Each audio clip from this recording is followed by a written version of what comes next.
All right, I started recording. It happens. Yep.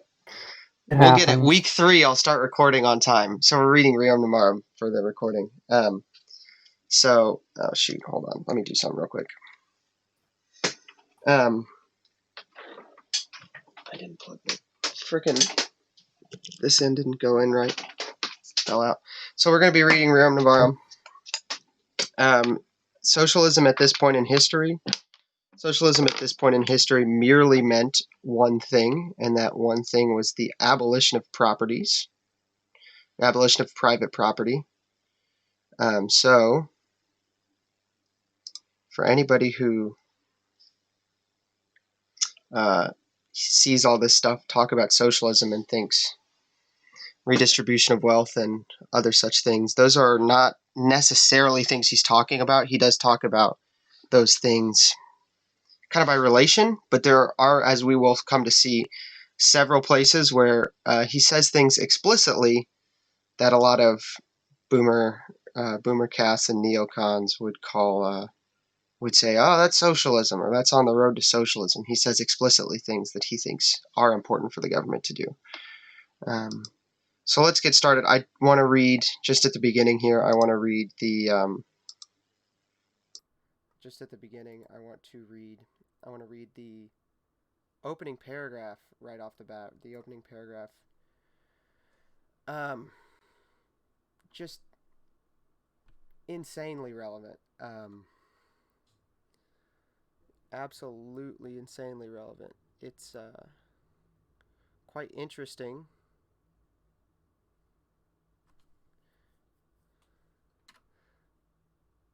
It's quite interesting, and sorry, I'm reading the chat. The chat is Oh, we talking. got people in chat Yeah, and we have stuff. people in D Live chat. Very nice. Currently they're talking about um, Fortnite. I'm not gonna read that message.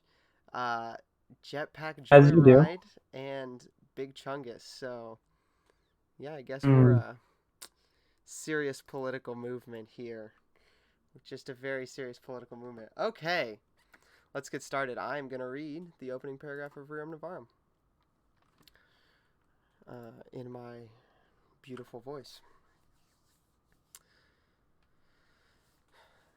Oh, also, for anybody wondering, there is a second translation of this that's a little easier to read, although I think it waters down certain phraseologies that I really enjoy personally in this document, so I did not go with that.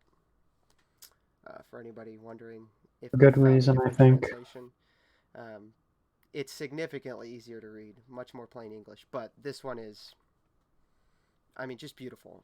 So Yeah, this is the official there's an translation. elegance to the rhetoric that Yes. doesn't translate Well, also keep in mind the the original other one. language is Latin, because this Yeah. was written in 1891 when the church still really valued writing everything in Latin. Um, so, yes, this is the original language here is Latin. So a lot of these phrases are long. You'll get long sentences that don't translate well because you're trying to communicate. Because the way Latin works, you're trying to communicate what a single word says, and you need several phrases sometimes to say that. Um, and so I'm using the translation that the Vatican uses because I found that to be the most accurate to the ecclesiastical Latin meaning. So, okay.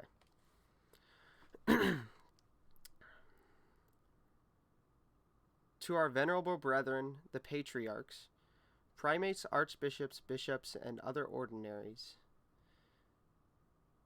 of the places having peace and communion with the apostolic see.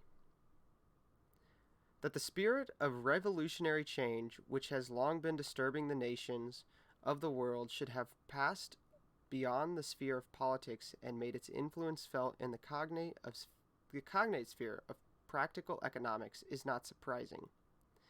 The elements of the conflict now raging are unmistakable, and the vast expansion of industrial pursuits and the marvelous discoveries of science and the changed relations between masters and workmen and the enormous fortunes of some few individuals and the utter poverty of the masses in the increased self-reliance and closer mutual combination of the working classes, as also finally in the prevailing moral degeneracy.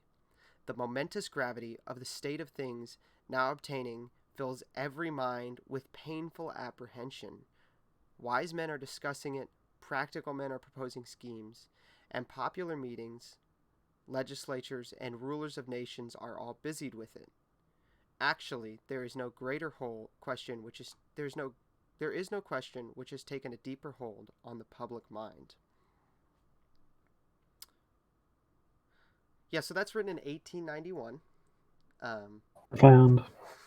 1891, which to a lot of people who are politically and historically well read is not surprising that the intellectuals of the time were this cognizant of what was happening with the popularization of Marxism.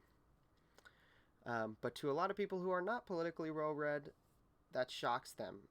I know for a fact I read that out loud to somebody yesterday, and they thought I had written that, like, within the last week or so. And they were like, oh, that's really neat. It's good, I thought. I was like, no. I didn't write that. So, something that's important to understand for a lot of people, especially those of the politically illiterate, is that we have a situation that is, once again, like we said last week, not new. This battle between socialism and not even necessarily capitalism, because Leo here does not explicitly say that unmitigated capitalism is good. In fact, as I hinted at earlier, he will specific points, future points in this document, say much the opposite. So first of all, I think it's very interesting that in 1891, the Vatican was worried about, quote, the prevailing moral degeneracy in 1891. And today, yeah, makes you think, doesn't it? Yeah, in 1891 we were worried about the prevailing moral degeneracy.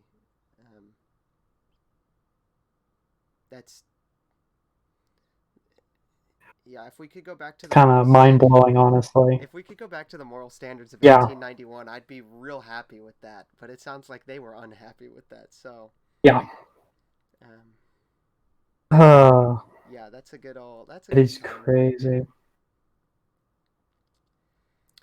The thing that's interesting with this as well, to bring up the socialism point, there at this point had been no government that had been declared or had really considered itself socialist at the point of this time writing. I guess you'd say the first communist government is generally agreed upon as the Soviet Union, which it will be formed 20 or 30 years after the writing of this document. And I think what the encyclical kind of demonstrates is that these ideas, these reactions against industrialization and some of the very ill effects it was having, it's sort of been were long in the public mind. People were considering them for quite some time. Yeah. These are questions that have been struggled with for a very long time. That's a really good point. That before we even had explicitly communist, before we were even talking about explicitly communist countries, we were talking about the consequences of socialism on the mind of the everyday man. So this paragraph 2 here much goes into a lot of why to talk about it. It's a good idea. The only thing I had noted in paragraph 2 is this phrase right here. Let me find it. In order that no apprehension may exist to the principles which truth and justice dictate for settlement, this discussion is not easy nor void of danger. So he very clearly is setting out that the discussion needs to be had, and that it needs to be had so that he as the pontiff, as the head of the Roman Church, can explicitly say these are the things, these are the principles we hold to in this matter,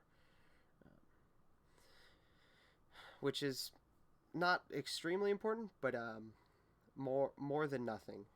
So I wanted to point that out. The next thing I want to go over is this phrase at the beginning of paragraph 3, which neocons on suicide watch, if I could say that. Quote, in any case, we clearly see, and there is general agreement, that some opportune remedy must be found quickly for the misery and wretchedness pressing so unjustly on the majority of the working class. Right there. Yeah, sort of got him. I So think that's here is the here's where the conflict is arising right now in American politics. And I was just explaining this earlier to somebody in the somebody else, that socialists are attracting people because they are admitting there are problems. Neocons and conservatives are scaring away the youth because they're denying that the problems exist. Student death or mocking it. the people Yes. who point out these problems. And there's a certain sense in which you can do that, and it's true. And some of the people who most ardently will label themselves socialists do have things about their character that deserve to be mocked, or at least are easy to do so. But fundamentally, the sort of prevailing conservative mindset dismisses these problems entirely, would have you believe that they don't exist, and that if you bring them up or you're concerned by them, it's because you're worried about these losers, or perhaps you're a loser yourself. Yeah, I think a great example of this is the student debt crisis. To say that the student debt crisis doesn't exist is absolutely laughable. The student debt crisis exists, and pretending that it doesn't has not benefited conservatives in any meaningful way. The solution on the part of Republicans, I apologize for my dogs. The solution on part of the Republican establishment for the student debt crisis has been largely, well, you shouldn't have gone into debt. That's completely accurate. Okay. Oh, Egg Belly gave some lemons. Thanks, Egg Belly. Nice. I don't know how to read the messages on DLive, so if somebody knows how Fuentes saves his DLive messages to be read later, let me know. So somebody gave 6 lemons. Thank you for the 6 lemons. Now we can say we're professional streamers. We've made it, guys. We really have. Professional streamers. You're right. At some point, everybody should know by 18, ideally, from all that we talk about it, that going into debt for school is a bad idea. Everyone should know that. But they're also told that it's the only way. They're also told that it's the only way to get a degree, to live, to have to be able to support themselves later in life. And yeah, colleges pushed on young people so ardently by all sectors, and to sort of there are really not that many people. I mean, I think Mike Rowe is probably the only one who springs to mind who says, don't go to college unless you're going into STEM, and you're not going to be racking up tons of debt for it. But by and large, these people did sort of what society told them, and then when they're getting screwed over and are like, hey, what happened? The conservative response is basically like, oh, well, you should have been smarter. And you should have, but that's not a solution. That's also not completely fair. the nuance thing gets said a lot, but it's also 100% true. There's a lot of nuance to it, right? Right. If you tell an 18-year-old over and over again, um, if you don't go to college, you're not going to get a job. If you don't get a job, you're not going to be able to support a family. You're not going to be successful in life. This. If you tell 18-year-olds that, and then you put a piece of paper in front of them that says, hey, if you don't sign here, you can't go to college because you can't afford it. And then they sign it, you can't blame them 5 years down the road for, you can, okay? I feel like we have to keep And many careful on this. do. You can. And to some degree, you are correct to do so. But it is idiotic to pretend that 100% of the blame lays on them. It's just dishonest across the board. To pretend that 100% of the blame lies on these kids who were told to do something their whole life and then they did it, and they were tricked by a multinational corporation, most likely working with the school. Here's the other thing. The schools and the loan companies, no, I'm sorry, you're not going to convince me that they're not working together, okay? The schools get the money from the loan companies. The companies get the money from the government and tax dollars and the few percentage of people who actually manage to pay these student loans off, okay? And they're all guaranteed by the feds as well. And they're all guaranteed. So the reason a lot of young people who have suddenly woken up one day and realized, I signed on the dotted line, I'm screwed for life. The reason they're all attracted to AOC is not because of, oh, I want free stuff. I mean, that's a large part of it, but also because she's acknowledging problems they're having that exist in their life. She is acknowledging problems that the right is refusing to acknowledge, okay? And this sentence here, this is a really long-winded way to break down this sentence and give an example of it. This sentence here is saying that the axis of disagreement ought not be, does the problem exist or not? It ought to be, how do we fix the problem? Because if you keep pretending that the problem doesn't exist, the problem doesn't go away. It only gets worse. And the sort of ignoring it really creates these reactions that in the end wind up being significantly more destructive than had you just taken a solution. I think, the loans are a good one to bring up, but another one, and this is sort of more of a modern political example, is the exportation of jobs and globalism. Because the left will sort of do the bizarro image of this, where they'll do, oh, well, you're some union worker. Well, you just need to learn to code. Sorry, your job went overseas because, that's just the modern world. Yeah, And this is actually just like, you're going exactly where he goes here. For the ancient workingmen guilds were abolished in the last century, and no other protective organization has taken their place. right. And you just, you see in all these things that there is, and I mean, this gets back to another issue with modern politics is as much as there's a divide, there's also sort of a uniparty in Washington.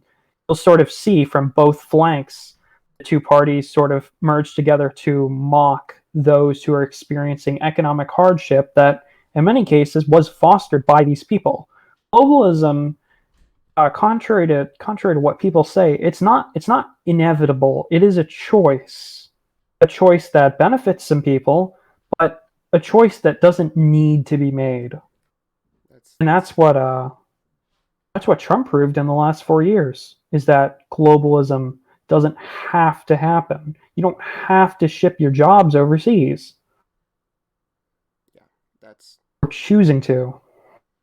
Yeah, that's... And we should be asking why. Yes, that is exactly the case, yeah.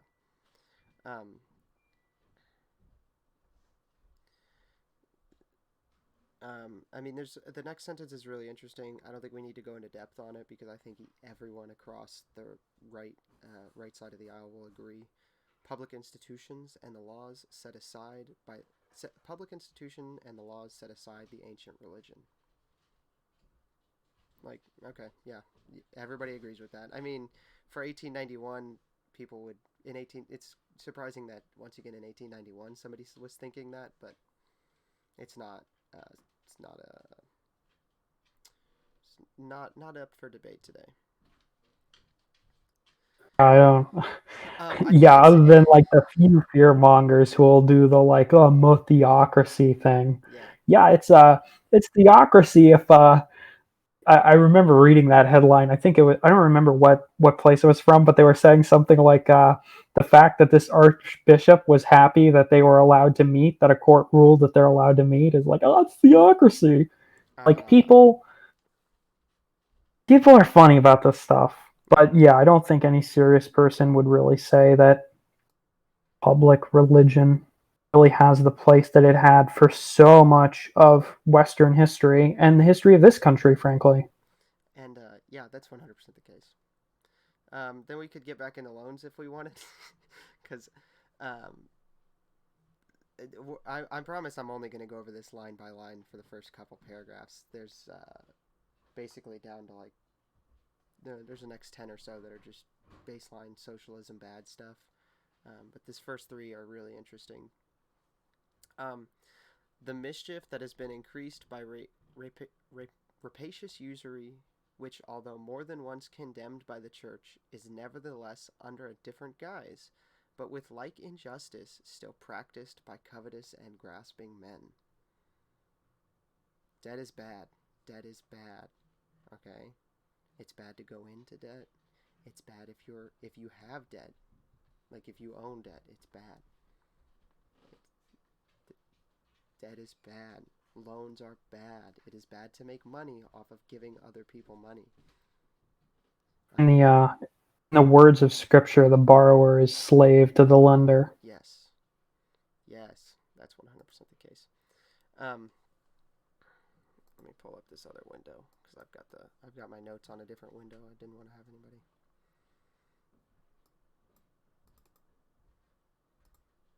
I think the point about usury is correct. This has been sort of an ongoing battle historically, but one that is pretty well settled. We live in a economic system that's largely based on debt. That what with car loans and house loans, and really just more generally, that is the model that's used economically. And there are major negatives to that. Hence the church's position historically. Yeah. So then skipping down a little, the last line here in paragraph 5, I think pretty much sums up the entirety of his argument against socialism. He goes into why this is and how it is that this happens for several paragraphs, but the entirety of his argument is: socialists, therefore, by endeavoring to transfer the possessions of an individual to the community at large, strike at the interest of every wage earner, since they would deprive him of the liberty of disposing of his wages, and thereby of all hope and possibility of increasing his resources and bettering his condition in life. That's all there is to that one, really. My dog just walked in. Hey, dog. So, I think really what we're trying to get out of these first couple paragraphs is how we would like to set ourselves aside on the issue of economic disparity from the rest of the Republican and conservative establishment. And I think everybody who will eventually be on the show, hopefully, who's running under the Young Nationalist label, would agree that only a fool would say that these problems don't exist. And Why? We as young people who will eventually have to suffer the consequences of these problems, unlike a lot of the establishment conservatives, frankly, just because a lot of them won't be around in 20 years when the system collapses as a result of this issue. Yeah, I don't want my children to have to deal with this. I think that this is a situation that will not get better unless somebody explicitly proposes the correct solutions. Yes. Which, for example, on the problem of, because I know somebody's going to say, you just keep talking about the solutions being wrong, and there is a problem, but the solutions are wrong, and you're hating on both sides and not proposing your own solution. Here's the solution, for example, to the debt problem. Okay, universities and loan companies are for sure working together. If we cancel the loans, however, because they are guaranteed by the feds, the taxpayer is the one who's hurt, not the loan company. But if we force the schools to issue at least partial refunds, we have a situation where the schools will be forced to cut useless programs and staff.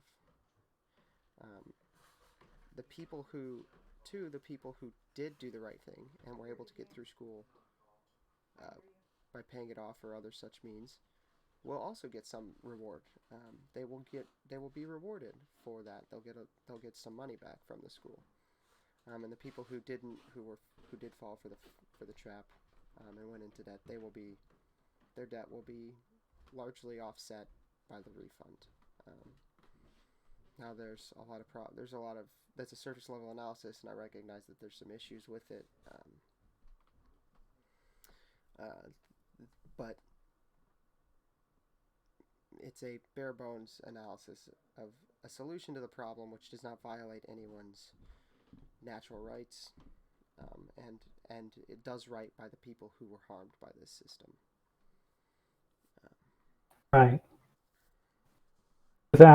Without punishing the people who did the right thing. Yes. And without punishing the American taxpayer for that which they are clearly not responsible for. Which they've been forced to be responsible for, but have not had right. Have had no say. Have had no say in. There we go. Indeed. Do you have a next part that you want to go to? Yeah, I'm going to go to the end of paragraph 12 here. Actually, paragraph 12 as a whole we're going to talk about, but specifically the end, because it's very interesting, and I think it has some things to say about individualism and its faults.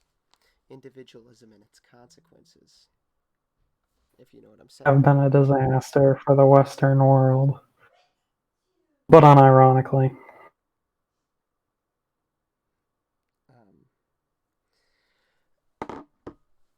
So paragraph 12, I can read it in full. The rights spoken of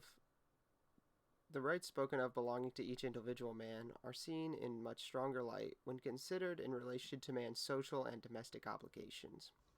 In choosing a state in life, it is indisputable that all are at full liberty to follow the counsel of Jesus Christ as to observing virginity, or to bind themselves by the marriage tie.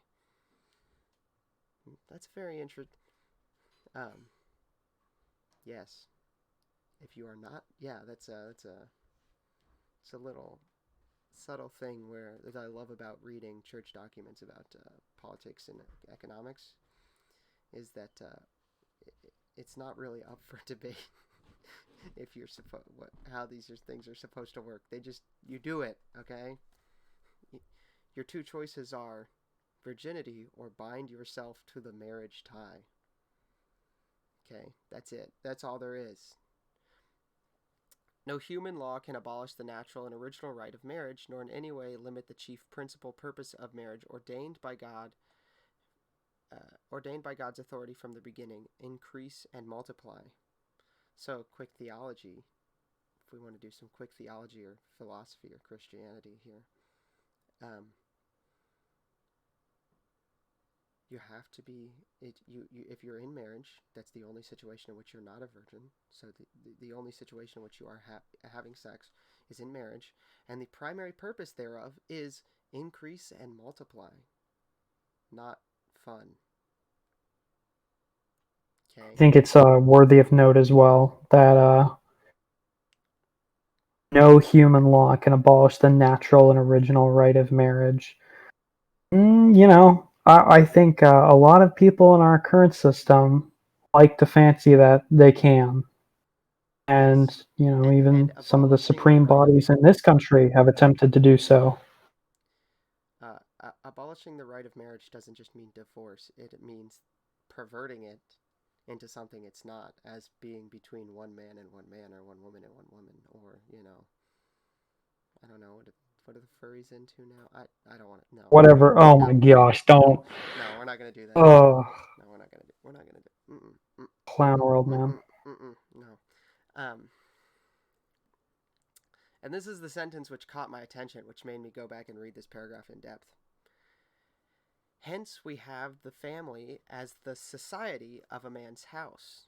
A society very small, one must admit, but nonetheless a true society, and an older one than the state.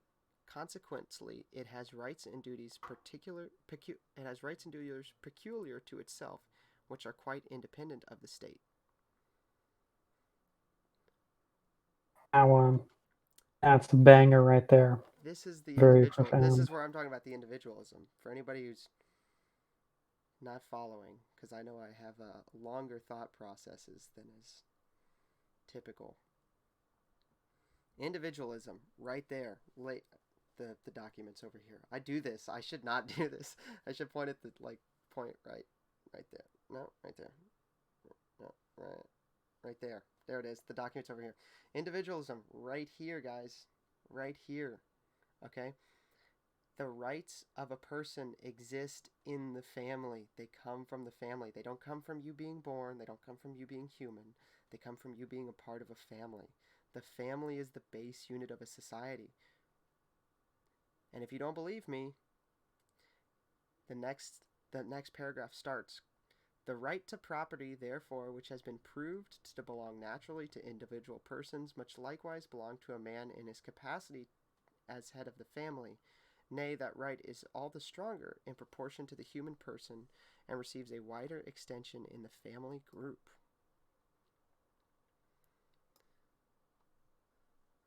There you go, right there. There it is. And then we got our favorite. We have hold on.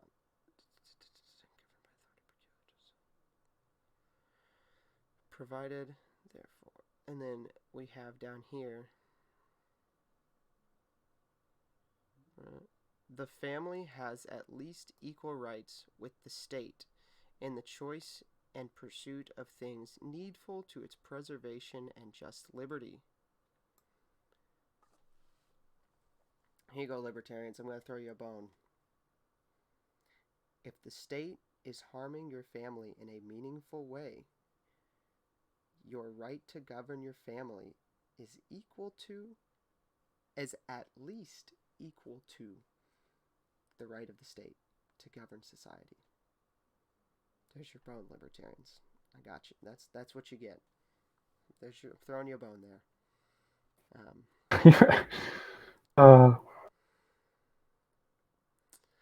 And it is instructive of. The family must necessarily have rights and duties which are prior to those of the community and founded more immediately in nature. Yes. Okay. It is instructive as well. The destructiveness, the moral degeneracy, just the way that the family is treated in our society, the way that it's just socially engineered and belittled and made less and less meaningful. Yeah. So we're not talking about throwing away all your rights to the state. We're talking about the preservation of family, which, ready?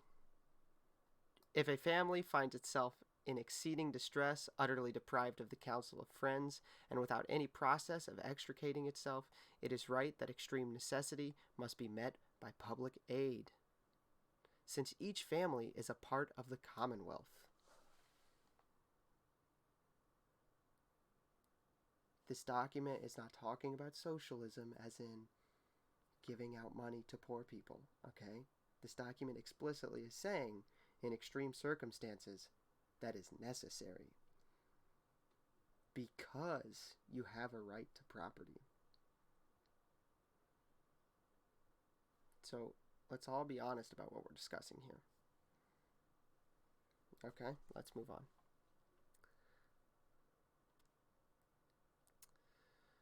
And so then we get this this quote from Aquinas, which probably the smartest person possibly to ever live,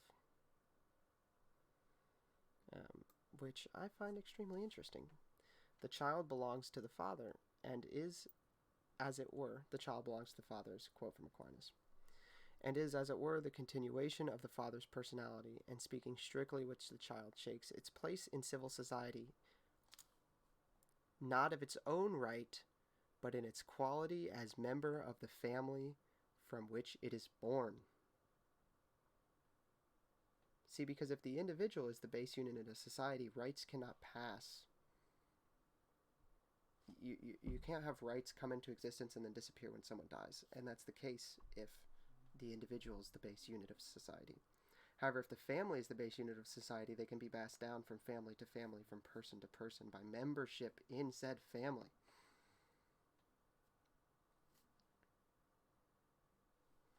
Let's be honest about what we're talking about here.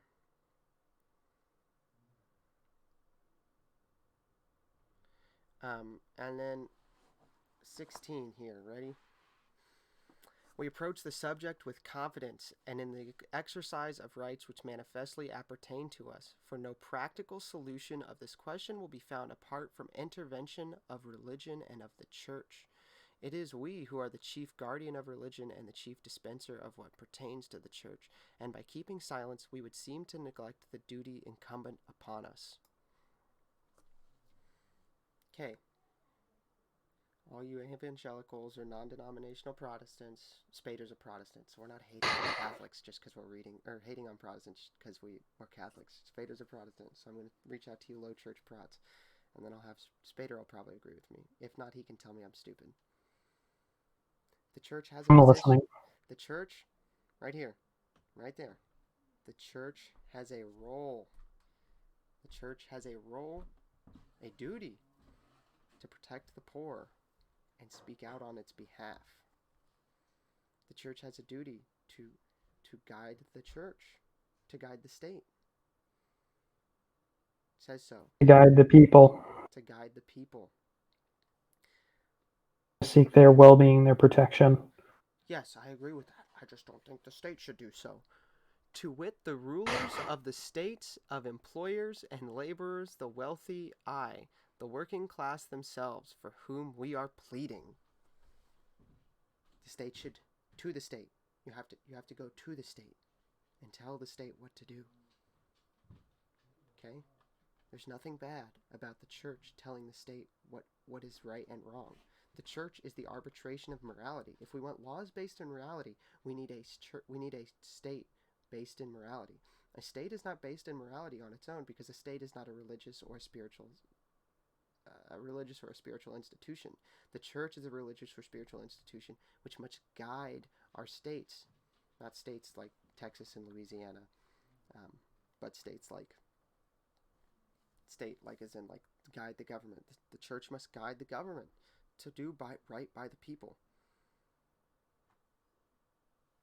For much even the history of this country, you didn't see it quite in the classical relationship of Europe with the church, but there was very much a church involvement, and churches were telling the state, hey, these are certain policies which are just or unjust, and which you should pursue or which you should suppress. This idea of a hard separation of church and state, where the church is just supposed to, keep its mouth shut and just tell you about the things beyond, and never concern itself with the actual state of the world on the ground. It's just incorrect. Yeah. Oh, we got another donation. Someone named Fat Pig Signals donated 10 limits. Thank you for the donation. Michael, moderator, do you know how to check those, if you know how to check what those messages are, or if you know what those messages were that came with them, if there were any, would you DM them to me on Discord, or Telegram them to me? Send them to me on my phone. Send them to me on Telegram so I can check them on my phone. Thank you, moderator. Knobs, everybody, Knobs is the moderator. If you disrespect Knobs, you get the hatchet. Okay.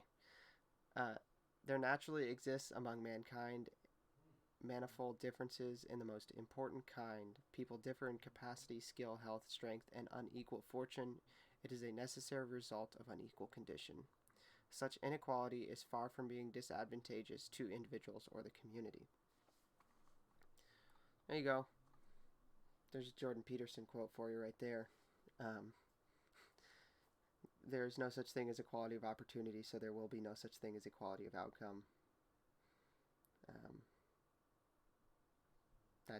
That's all that is. So I think we could all. Once upon a time. Once upon a time, there was. Yeah, it's. Yeah, no, none of this exists. You guys all have to calm down.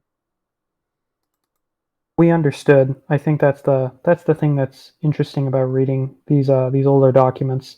There was no fundamental presupposition of absolute equality that you would see, both from the socialists and frankly from the conservatives of our day, where they assume that something like equal opportunity. Oh well, I just believe in equal opportunity. Or you have the socialists who go even further. Both of these things presuppose something that's just, they fundamentally presuppose things that are contrary to nature. People are not equal. If you had equality of opportunity, you would necessarily have equality of outcome. That's why neocons lose this argument. Because if there was truly equality of opportunity across the board, everybody would do the same. And then society would fail because no one would be able to, you wouldn't have anybody have a set place because they would all be destined and rightly vocationed to the same thing if everyone was equal opportunistically. So this is simply not true that there should be equality of opportunity or equality of outcome. Inequality is what makes societies function. And this belief in equality leads to wars on the very natural order. Because what else can you do?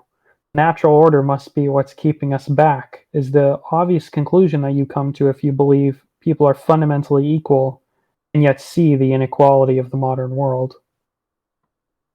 Oh my. Real quick, sorry, somebody's Texas, Louisiana, Alabama, Arkansas, Florida, Kentucky, Mississippi, South Carolina, and South Dakota are all part of this lawsuit now against the other states. Oh, nice. So that's really interesting. If anybody doesn't know, Texas filed a lawsuit. The state of Texas is suing states where election fraud happened. And now Louisiana, Alabama, Arkansas, Florida, Kentucky, Mississippi, South Carolina, South Dakota, 8 other states have joined them. So now 9 states are suing 4 states for election interference, which necessarily has to go to the Supreme Court. Any state conflicts have to be taken up in the Supreme Court. And their lawsuit, this is a really quick aside, their lawsuit is not based on fraud. It's not based on election fraud. It's based on the fact that they changed the rules without adequate notice to the federal or other states, meaning that they violated the Constitution and their election is invalid and must be reheld. Yeah, that is a bombshell. So this has nothing to do with election fraud. Texas is basically just saying, like, you violated the Constitution. It doesn't matter if you cheated or not. Your election's bad. So that's cool. And I want to read a really long passage here because this is about the duties of the witch. The duties of the rich to the people who work for them. I'm just going to read all of 20.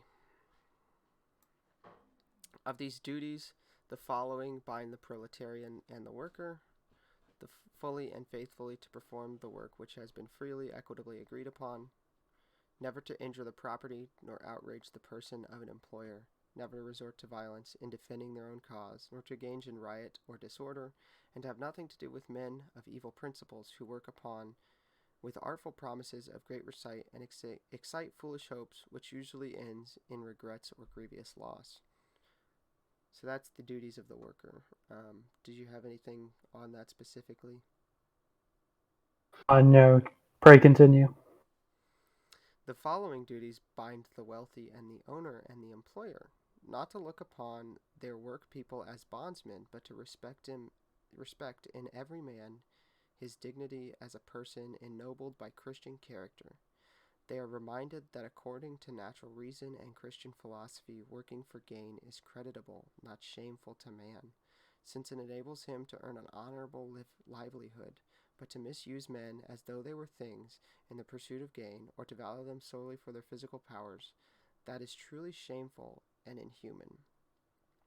Again, injustice demands that in dealing with the working man, religion of the good of his soul must keep in mind. Hence, the employer is bound to see that the worker has time for his religious duties, that he not be exposed to corrupting influence and dangerous occasions, and that he not be led away to neglect his home, family, or to squander his earnings. Furthermore, the employer must never tax his work people beyond their strength, or employ them in work unsuited to their sex or age. His great and principal duty is to give everyone what is just. Doubtless, before deciding whether wages are fair, many things have to be considered, but wealthy owners and all masters of labor should be mindful of this. That to exercise pressure upon the indigent and destitute for the sake of gain, and to gather one's profit out of the need of another, is condemned by all laws, human and divine. To defraud any one of wages that are his due, and his great crime which cries to the avenging anger of heaven. Behold, the hire of labors which by fraud has been kept back by you crieth, and the cry of them that hath entered into the ears of the Lord of the Sabbath. Lastly, the rich must religiously refrain from cutting down workingmen's earnings, whether by force or by fraud, or by usurious dealings. Sorry, I really hate usury. And with all the greater reason, because the laboring man is as a rule weak and unprotected, and because his slender means should in proportion to the scantiness be accounted sacred. Were these precepts carefully obeyed and followed out, would they not be sufficient of themselves to keep under all strife and all its cause?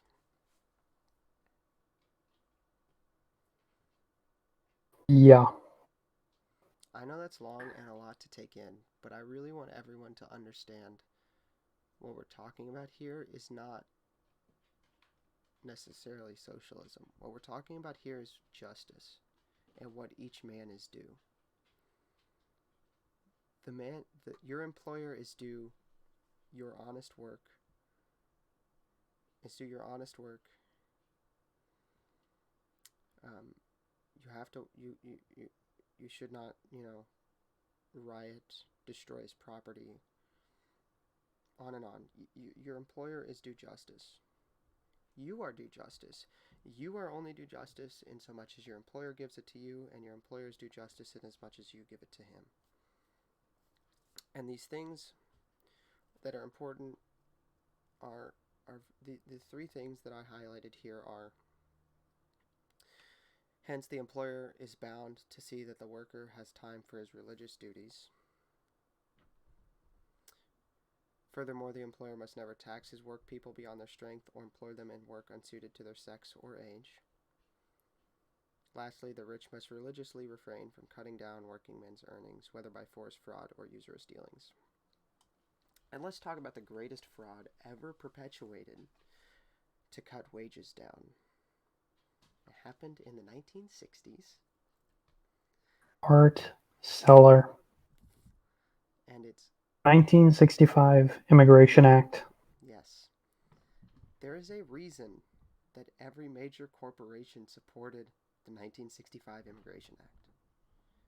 Because when you bring in large, low-skilled labor, wages fall.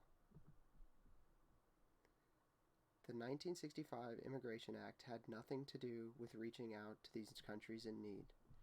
It had everything to do with the rich, the powerful, and those who were in the oligarchy benefiting from lower wages, lower skilled workers, and more of them. When you add workers, you cut wages. capitalism is right about this. You know, the market, your economics class is correct about this. High school economics, supply and demand. If you add supply for work, the demand goes down. The demand in this case is your wage. As demand goes down, your wage goes down. Okay, this is the same reason that, for example, the trades are expected to reach levels unforeseen in trade work is expected to reach unforeseen levels of of uh, of wages. The wages are expected to skyrocket in the next 20 to 30 years because more people are becoming medical doctors than are becoming trade workers, than are becoming plumbers. If you add workers, you lower wages. The the ruling And class. that's the morality of this, is artificially keeping the supply just incredibly unnaturally high, continually pouring more and more into the supply in a completely unsustainable way. It is an act, it is exactly what's described here. It's exactly the sort of believing that the people in your employment are merely chattel to be used for your riches. You can destroy uh, the wage that they need and the society they live in to profit. That's what Hart Celler is. And that's why our coalition opposes it the way that we do. Because it is one of the most evil laws passed in the 20th century in this regard. Yeah, yeah. We could go on about that. Um, Next week we're going to be discussing Ship of Fools by Tucker Carlson. I think we'll probably focus mostly on the paragraph in there about immigration. I also want to talk about conservationism versus environmentalism, but we can go into depth. We'll have more time to do that next week. In paragraph It's 22, I want to point out he calls the Greek philosophers the heathen philosophers. That's just hysterical. based. That's pretty funny. He says that they're right, but he calls them the heathen philosophers. For the right use of money is the one the heathen philosophers hinted at. Okay, sorry. I just think it's funny that he called them the heathen philosophers.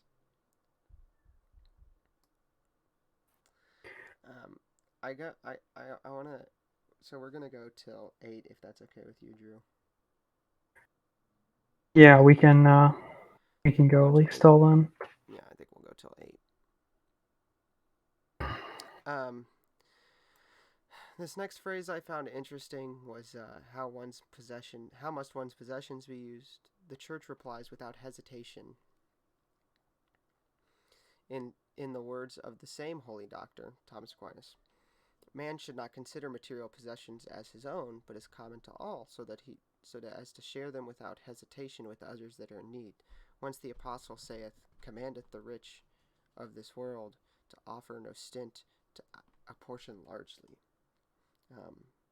Taken out of context, that can mean some things that are not great.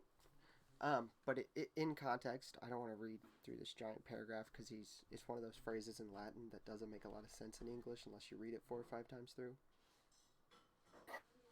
It doesn't translate super well. It doesn't translate super well. He says that each man has right to his property, and that you have your money, you ought to have it. That's right. You have a natural right to it. It is yours. It is yours. You are allowed to do with it what you please, so long as you're not harming another. But then he says, okay, yeah, that's true. What should you do with it though? And then this is what he says. What you should. This is what the documents over here. This is what he says right here. He says right here. You ought to treat it like it's everyone's, because then you will give more generously. I think that's important. I think we've lost that a lot. Uh-oh. The dogs are upset. I think we've lost that a lot.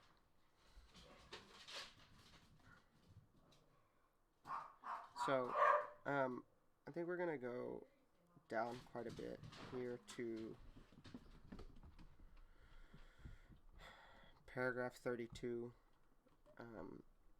paragraph 32, I think, is probably my favorite point from this document because it's just an absolute.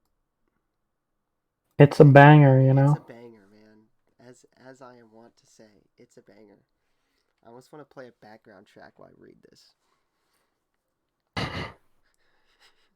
By the state, we here understand not the particular form of government prevailing in this or that nation, but the state as is rightly apprehended, that is to say, any government comfortable in its institutions to right reason and natural law, and to those dictates of the divine wisdom which we have expounded on in this encyclical, which we have expounded on the encyclical on the Christian constitution of the state.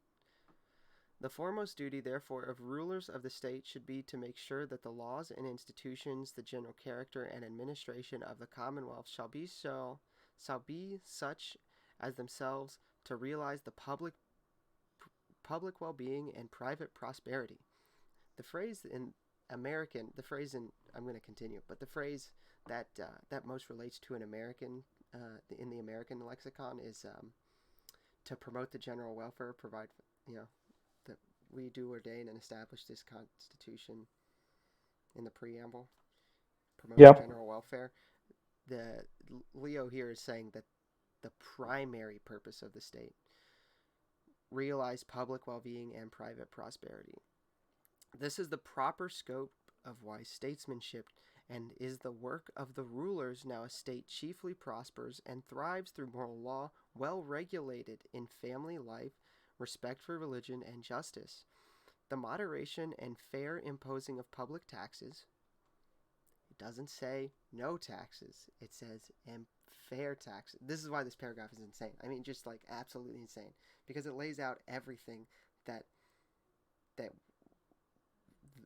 this I don't want to I almost call it this third position. That's got a different connotation. I'm not going to use. That's got a different connotation. This separate idea that is not Republican fiscal laissez-faire, and it's not Democrat socialism. It's do what is right, and that is all. It doesn't matter if it's socialist or capitalist. Do what is right. That is all. If it's a capitalist thing to do, do that. If it's a socialist thing to do, do that. Do what is right for the people. Yes. A well-regulated family life, respect for religion and justice, the moderation and fair imposing of public taxes, the progress of the arts and of trades, the abundant yield of the land through everything, in fact, which makes citizens better and happier.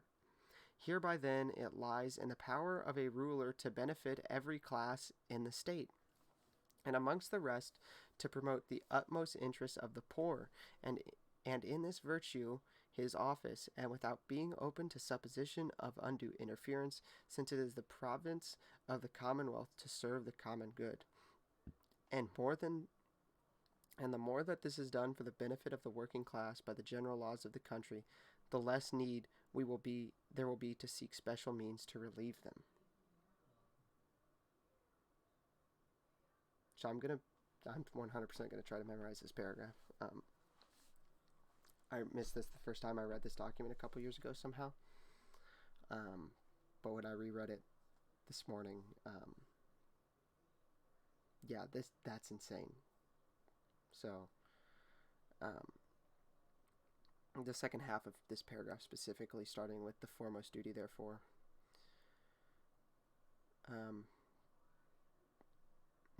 I don't care if a political policy is quote-unquote leftist or quote-unquote conservative. What I care about is if it's going to provide prosperity to the American people. Is it just? Is it the right thing to do? Yes. Mm-hmm. Is it securing the blessings of liberty for ourselves and our posterity? Not just for ourselves and our posterity. All actions must be kept in mind with both the long-term consequences. This statement is, just anybody who wants to understand true populist nationalism, true conservative, paleo-conservative values, This is it right here. That's pretty much the best I can boil it down to as far as in the economic sphere. In the moral sphere, there's a lot more to it. But in the economic sphere, that's it right there. Exactly. Right there. That's it right there. Okay? There's nothing else to it but this. I mean, there's more to you get the point.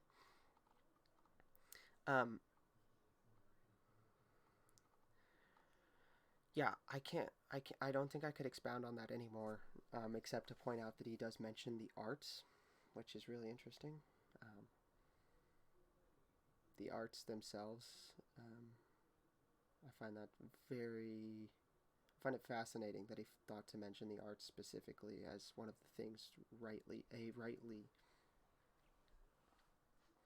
rightly formed state worries itself about. Because today, And that's sort of that's another banger because neither side really go talks ahead. about that. Neither side really talks about that today in what I would consider to be the true way. I mean, the left likes to talk about, well, there's slam poetry and there this, that, and the other, but nobody really talks about. Yeah. Nobody really talks about art as he means it there, as in like the language of a culture. Nobody talks about it like that in American politics today, which is clearly what he means there. Art is the language of a culture. I think. And this gets back to the unmitigated capitalism thing. I think there is so much to be said for the fact that consumerism and it's the situation we lived in. We live in sort of an anti-culture. Great art is few and far between now, and no one is really talking about the need for. I don't think anyone listens to these slam poetry sessions and considers them great art. I don't think anyone would look back and really think of them in the future because they are just so empty and meaningless and synthetic. And that's the great tragedy on some level, and that's something else that must change to make our country healthy once more. Yeah, yeah, I think that's 100% correct.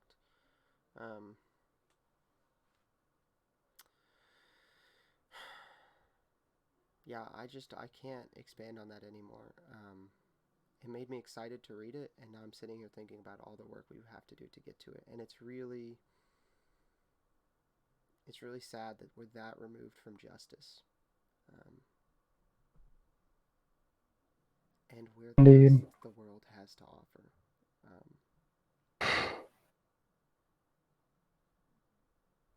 Yeah. Indeed. I think there are some. We talked about going longer, but we might just close on that. That's very that really puts a really fine point on it, on what we're about and I think you're the right. greatness of this document. I don't think I have anything else. Like, I could go on, but there's 30 more paragraphs. Yeah, I scrolled down.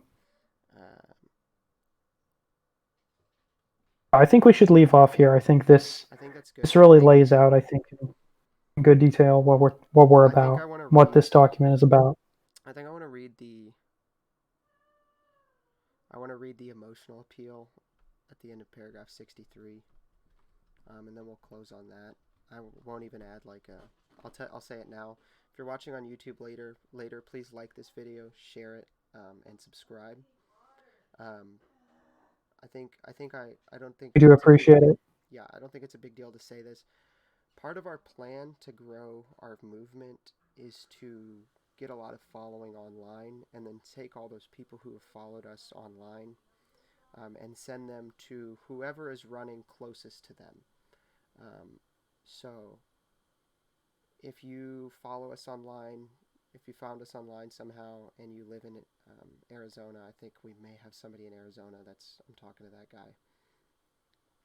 But basically our plan is to take all of to grow a presence online and then to send all those people online to work out in the real world with whichever member of the coalition is running nearest them.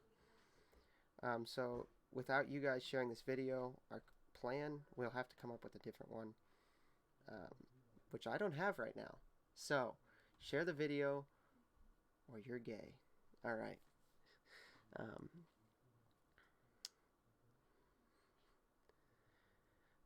So I'm going to read this closing here at the end of paragraph 63.